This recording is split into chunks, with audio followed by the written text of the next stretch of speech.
Hello, it is Ryan, and we could all use an extra bright spot in our day, couldn't we? Just to make up for things like sitting in traffic, doing the dishes, counting your steps, you know, all the mundane stuff. That is why I'm such a big fan of Chumba Casino. Chumba Casino has all your favorite social casino-style games that you can play for free anytime, anywhere with daily bonuses. That should brighten your day a little. Actually, a lot. So sign up now at ChumbaCasino.com. That's ChumbaCasino.com. No purchase necessary. VGW Group. Void where prohibited by law. See terms and conditions. 18+. Darkcast Network. Out of the shadows come the best indie podcasts. Hey everyone. Welcome to True Crime California. I'm your host, Cindy, and I'm glad you're here.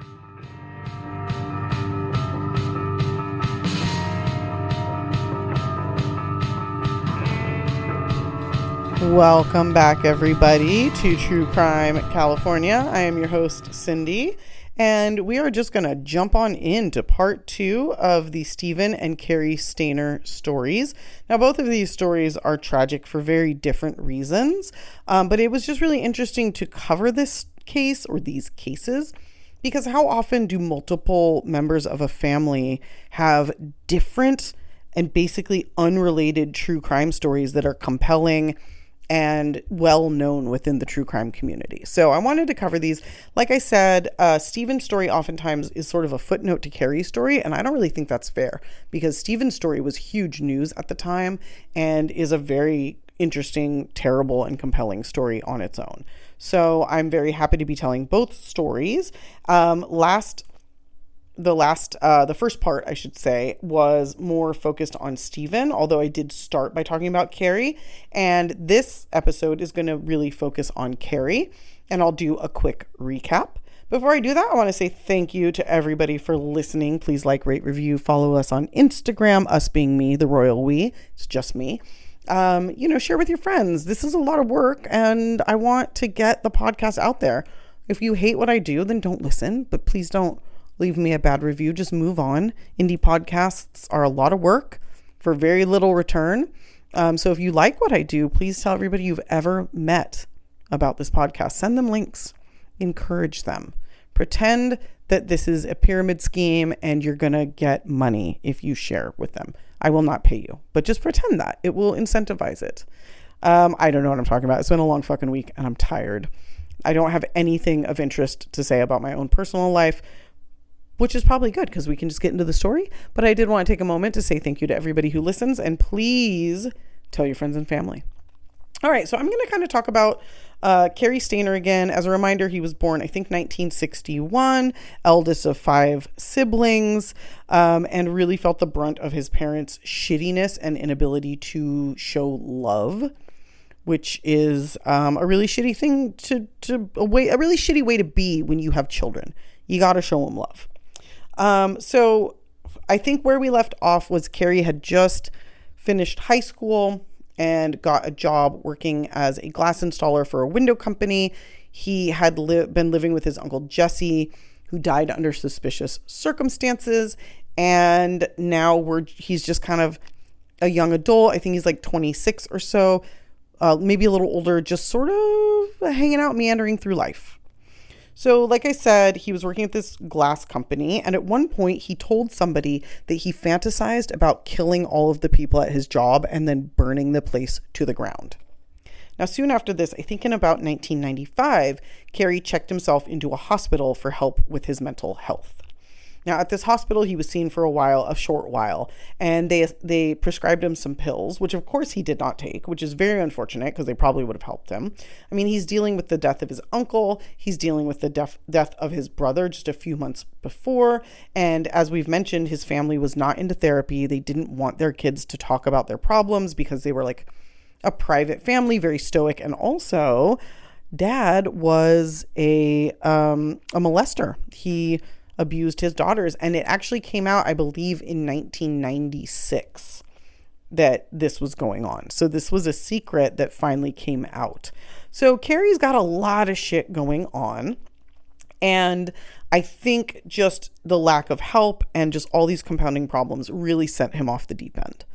Now, I didn't mention this before, but as a weird aside, Cary was really into Bigfoot to the point of where that was sort of his icebreaker with people. Like, this is how he would, like, introduce himself to people. Like, I'm Cary. Do you believe in Bigfoot?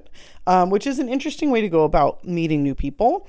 And also, unlike a lot of enthusiasts, and not to say there aren't enthusiasts, many who do believe this, but Cary really believed, I don't know, that Bigfoot was out there and that he had even seen him at one point. So it is Ryan Seacrest here. There was a recent social media trend which consisted of flying on a plane with no music, no movies, no entertainment. But a better trend would be going to ChumbaCasino.com. It's like having a mini social casino in your pocket. Chumba Casino has over 100 online casino-style games, all absolutely free. It's the most fun you can have online and on a plane. So grab your free welcome bonus now at ChumbaCasino.com. Sponsored by Chumba Casino. No purchase necessary. VGW Group. Void where prohibited by law. 21 plus. Terms and conditions apply. He's taken it to like another level. He's also getting really into smoking weed. And weirdly, he was a naturist. This is another term for nudist. So Cary really enjoyed being naked out in nature and around other people, basically in public. Now, he wasn't necessarily like streaking through the streets, but he would get naked when like at the lake or the river or on a hike. He'd lay out nude, and he would do this in front of whoever he was with, and he didn't see a problem with it. And a lot of people don't see a problem with it, but it's just kind of another facet of his personality that's like not common. Now, he even visited a naturist resort in the Sacramento area, and he would go there to be with his people, to be with others who enjoyed being naked in mixed company. Now, as mentioned in the last episode and briefly just a minute ago, his uncle had recently died under suspicious circumstances, and to this day, his death is officially ruled an accidental death, wherein Jesse shot himself while cleaning his shotgun.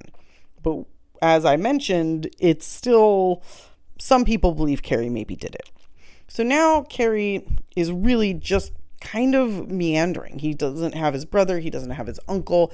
He suffered all this tragedy, and he's just kind of doing whatever. And to be honest, like for the next few years, between like 1995 and 1997 or 98, we don't really know what went on with Cary. I think he just kind of existed. But this all changes in 1997 when he is hired as a handyman at the Cedar Lodge Hotel, which is located in El Portal, California, which is just near Yosemite, like 12 miles away, 11 and a half, I think, miles from Yosemite. It's a tiny town of only around 300 people and is mostly used by tourists as a place to stay while visiting Yosemite. So for his line of work, working in a hotel, this is a really busy place. So he's got steady work.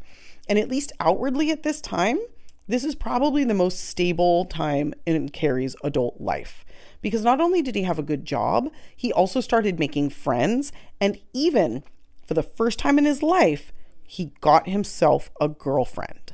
Now, Cary was like 36 at this point, so that's a pretty big deal. And to be honest, Cary was a good-looking guy. And I think he had like flings. He definitely wasn't like a 36-year-old virgin. Like, we're not making a comedy about his life.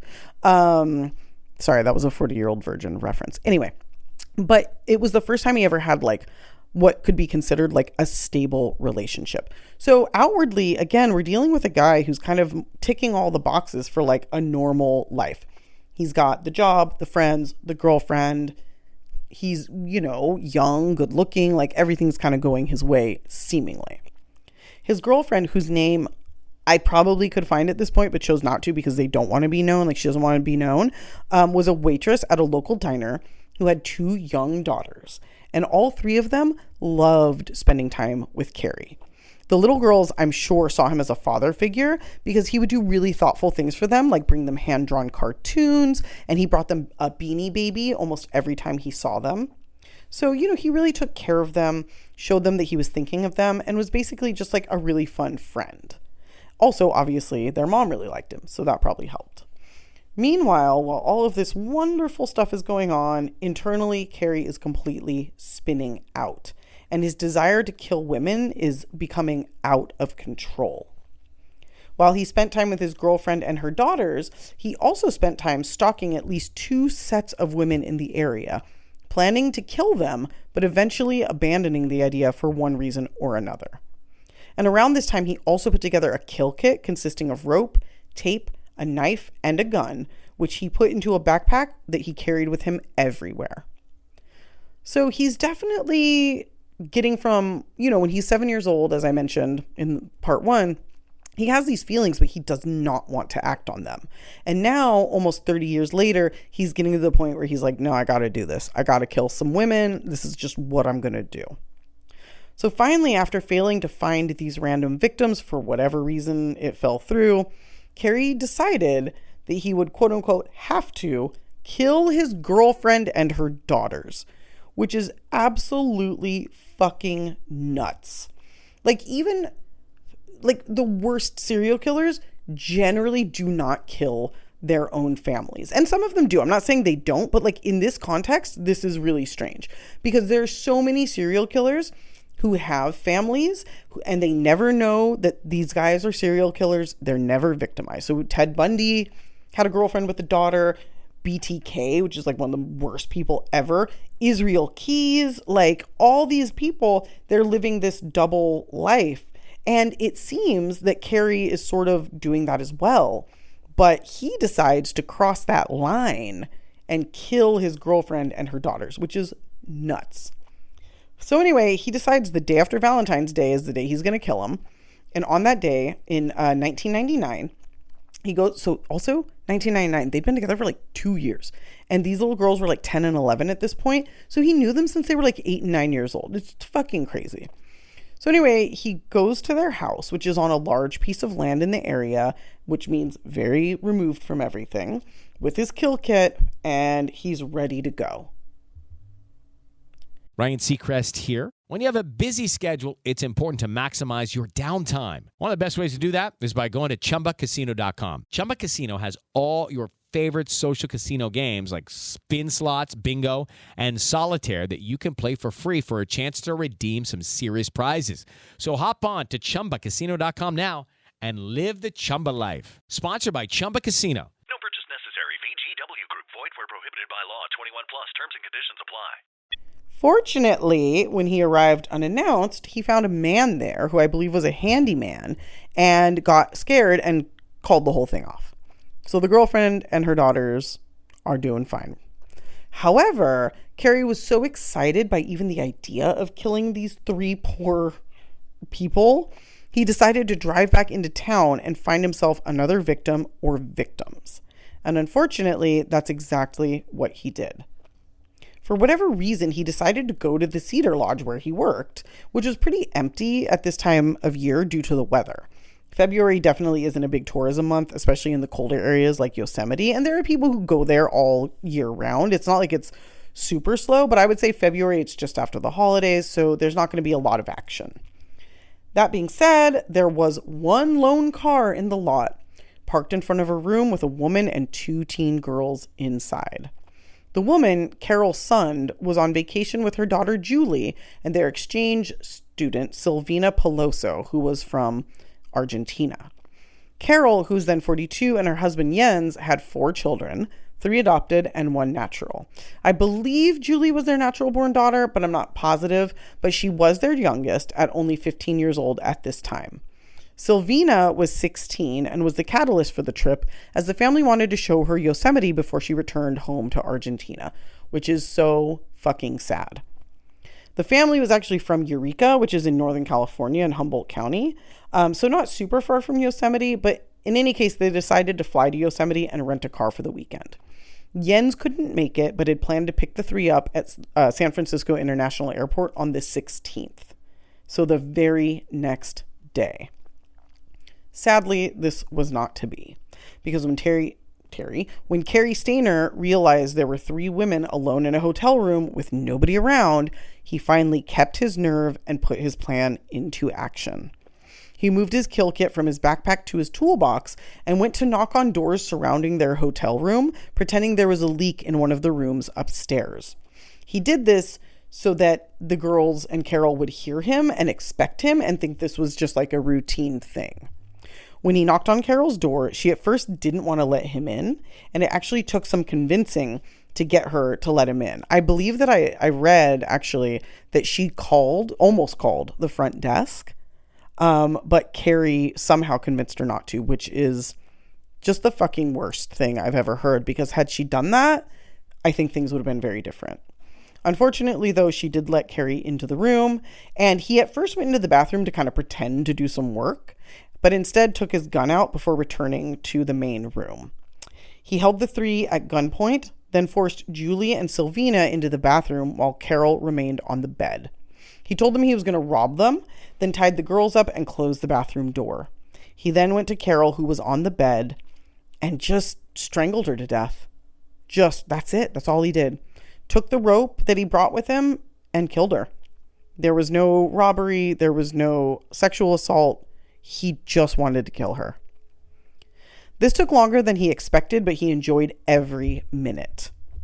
And before going back to get the girls, he took Carol's body to her own rental car and threw it in the trunk. He then brought the girls out of the bathroom and told them Carol was downstairs in the car, which wasn't technically a lie, but he wasn't telling them her condition. He then raped both girls on the bed. Unfortunately, Sylvina was making too much noise for Cary. She was crying too much and she was too scared. And this really upset him because his fantasy always involved docile women who gave him whatever he wanted. So to have this 16-year-old sobbing really put a damper on his assault, which, like, poor fucking guy. He finally decided to put Julie back in the bathroom, then strangled Sylvina to death with the same rope he used to kill Carol.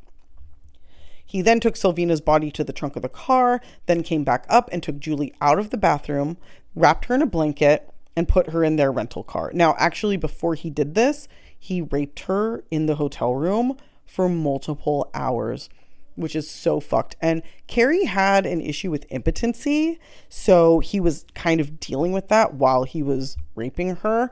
And this is what made it go on for so long, because he was having issues.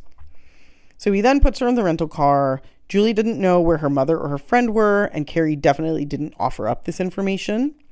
Instead, he drove her to Lake Don Pedro in nearby Moccasin, California, where he brought her out of the car and laid her on the blanket on a hill overlooking the mountains. He found this to be a romantic gesture, as he had decided that he loved Julie, and told himself he didn't want to kill her. However, he knew he had to, otherwise he would be caught for his crimes. He sexually assaulted her again, then decided it was time. He kissed her on the forehead and told her that he loved her. He then slit her throat, as he thought that was a better way to die than being strangled, now that he'd seen what happens when someone's being strangled. However, Julie took a very long time to die, much longer than the two he had strangled, and Cary just sat there and listened to her suffer until she stopped making noises.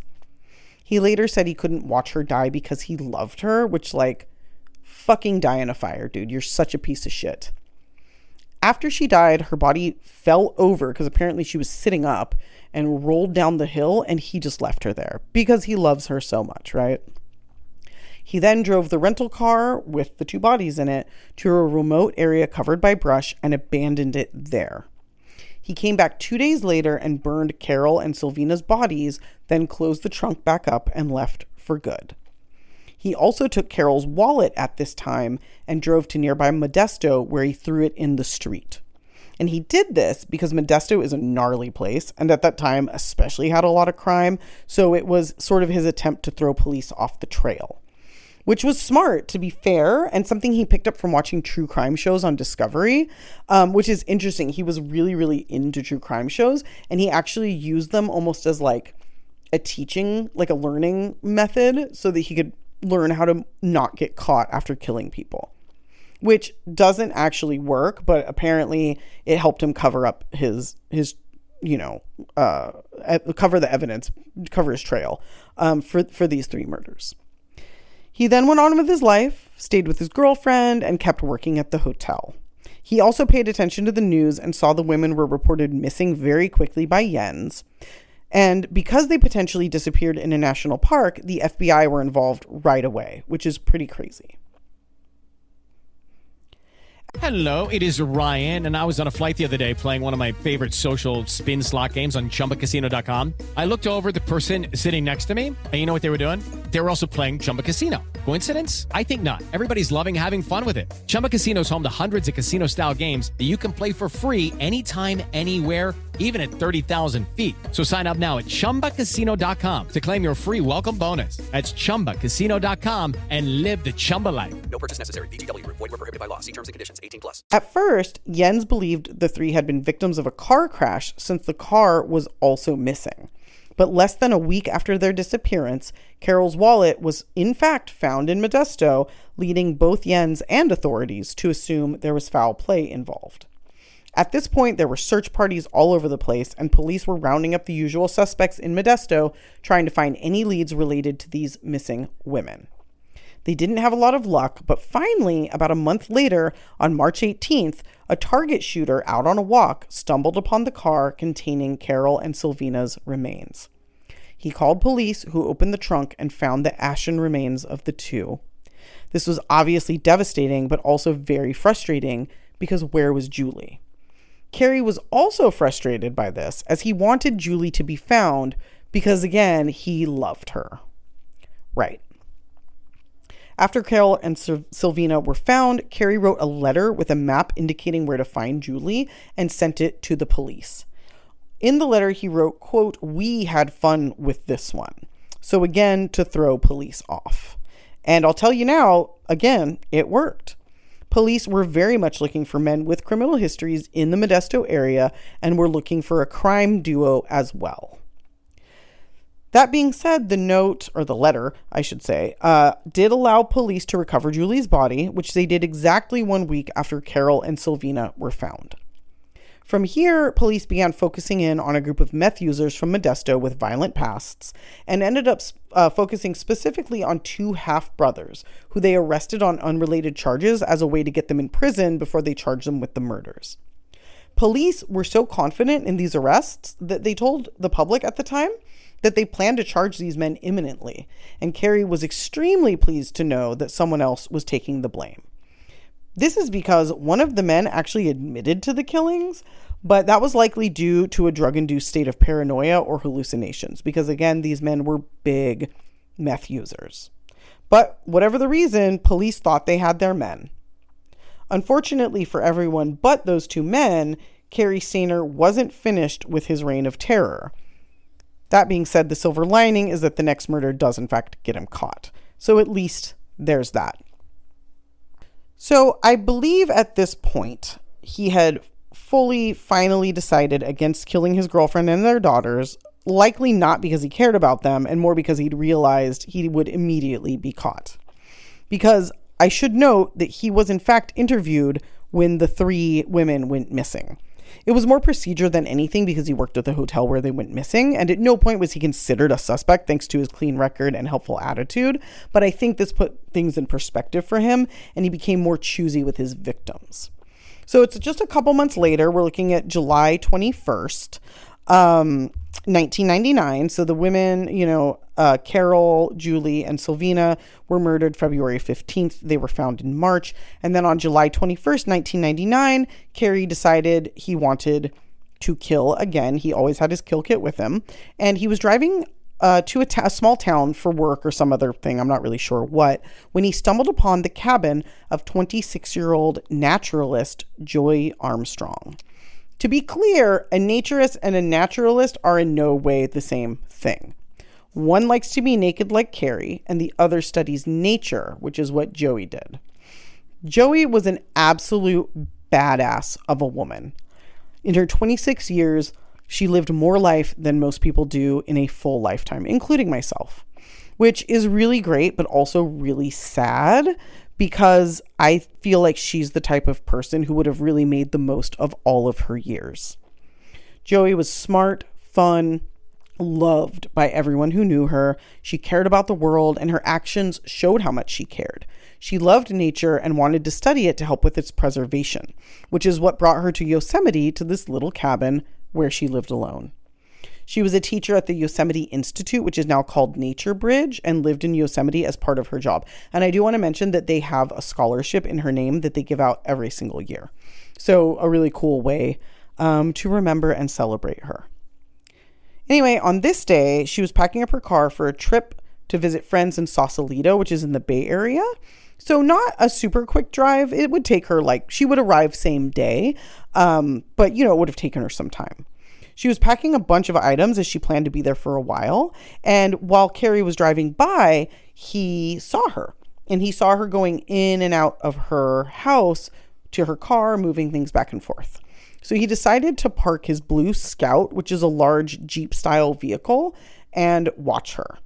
Eventually, Cary got out of his, I'm going to call it a truck. He got out of his truck with his backpack on, which had the kill kit inside, and approached Joey. He started off with small talk and even asked her if she had seen Bigfoot at any point. She engaged with him seemingly cautiously, but she was friendly. The two spoke for a while. Then when she had her back turned, Cary attacked. He pulled a gun and then forced Joey inside of her house. He then bound and gagged her with duct tape and took her to his truck. He put her in the truck and started driving, likely to a secluded area like he did with Julie, so that he could rape and murder Joey. However, Joey did not plan to go easily. The entire time she was in her house, she fought him, and once in his car, she didn't give up.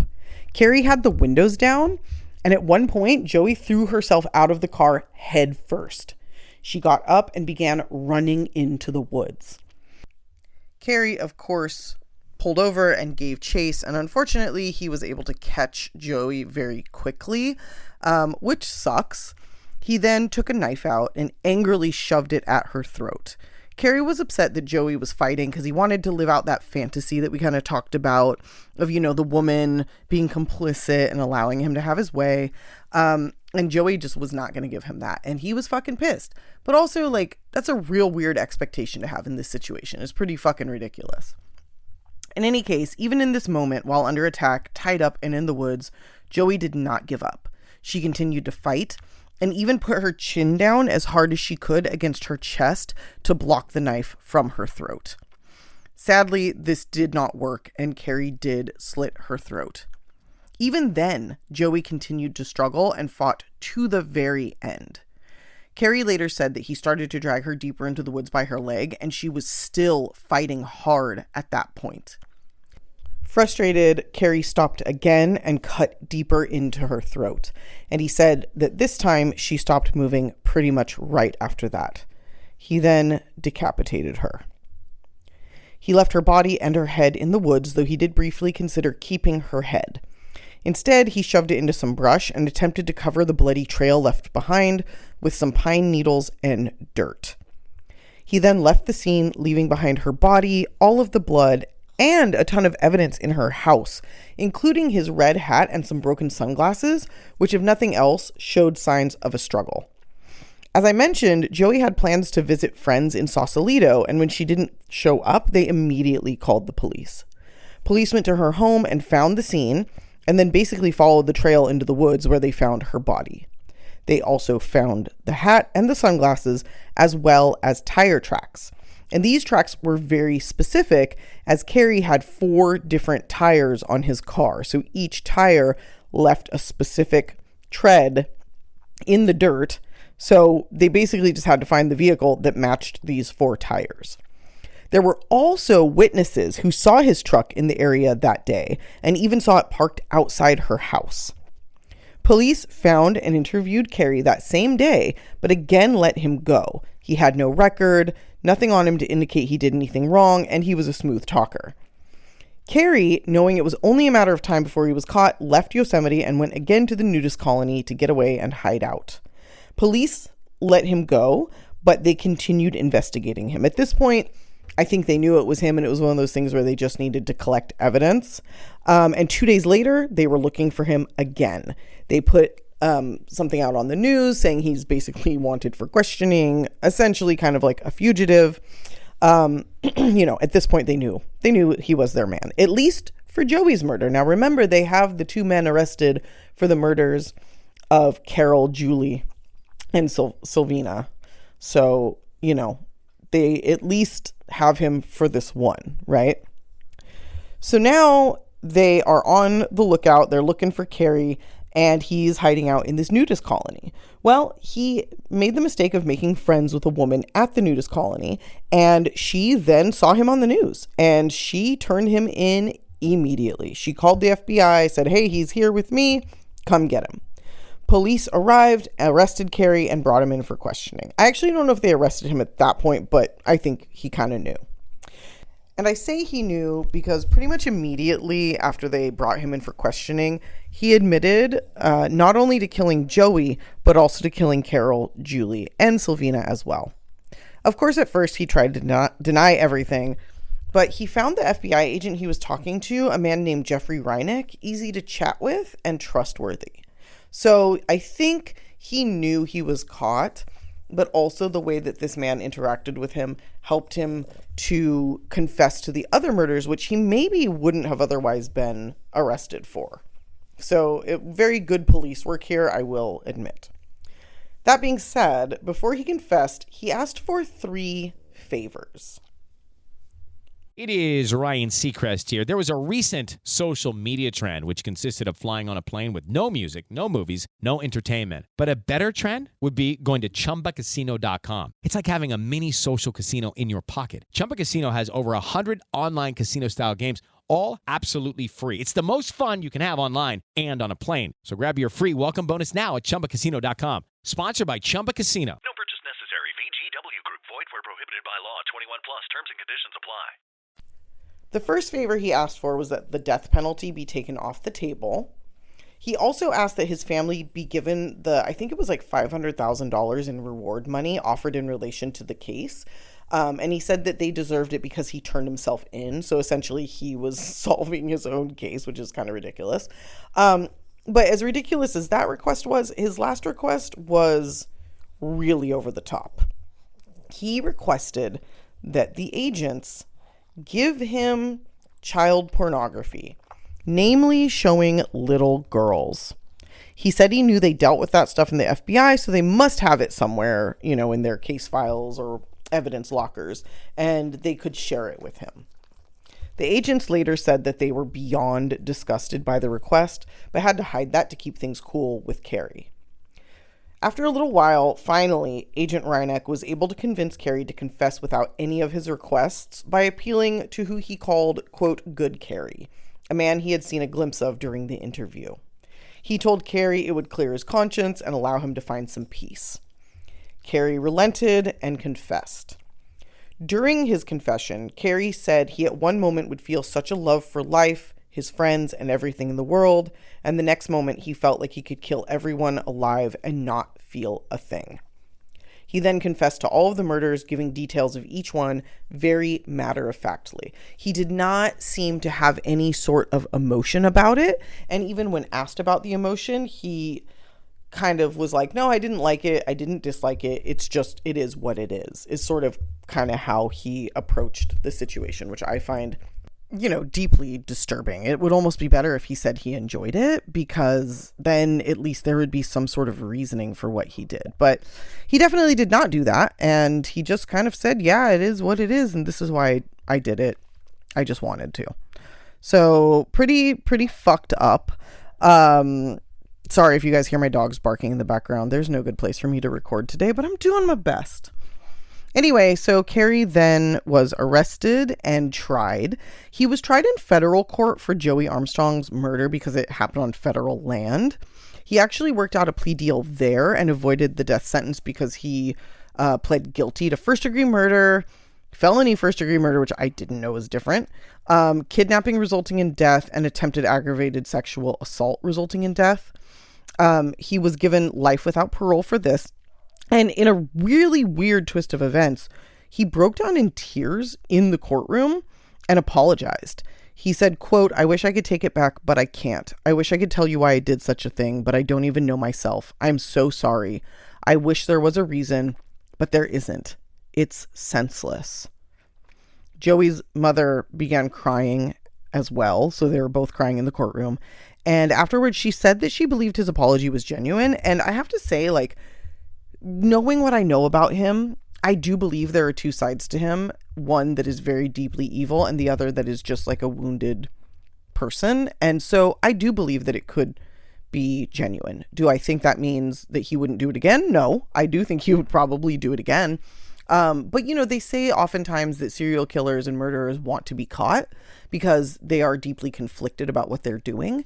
And I think that after getting away with the first murder, he did the opposite with the second murder. He made it very, very easy to catch him. And I don't believe that was on accident because obviously he knows how to hide what he's doing. So I think there's this sort of fight between good and evil going on inside of him. Anyway, the other murders were just California because they happened just in a California town. So he was not getting the same plea deal for these ones. So for these, he pleaded not guilty by reason of insanity. They said, you know, the mental illness and sexual abuse, obsessive compulsive disorder, you know, all of this stuff. They even pointed to him asking for child porn in his confession as like a show that like he doesn't know right from wrong, or he doesn't understand what he's doing is wrong. Obviously, I do think that is not true. You can have mental illnesses and still know what you're doing is wrong. And I think his apologizing for the murder of Joey sort of shows that he does know what he did was wrong. So in any case, he was found guilty of first-degree murder with special circumstances. He was found, or three counts of first-degree murder and one count of kidnapping, August 27th, 2002, and he was given the death penalty. He, of course, has not been put to death because there is a moratorium on executions in the state of California. So, I mean, the last time anyone was put to death in California was 2006, which feels way too recent for me personally, but not since then. And there is no plan to resume executions.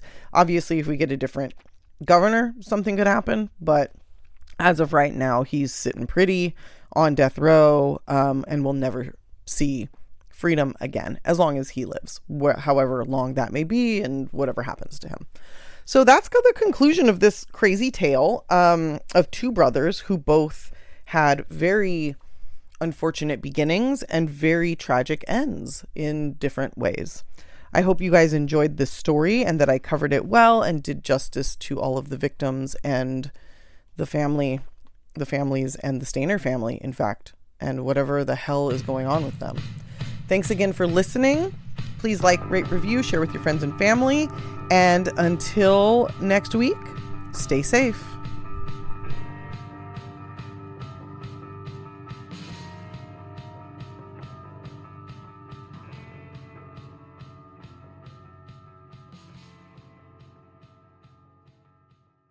Hello, it is Ryan, and I was on a flight the other day playing one of my favorite social spin slot games on ChumbaCasino.com. I looked over at the person sitting next to me, and you know what they were doing? They were also playing Chumba Casino. Coincidence? I think not. Everybody's loving having fun with it. Chumba Casino is home to hundreds of casino-style games that you can play for free anytime, anywhere, even at 30,000 feet. So sign up now at ChumbaCasino.com to claim your free welcome bonus. That's ChumbaCasino.com and live the Chumba life. No purchase necessary. VGW Group. Void where prohibited by law. See terms and conditions. 18+.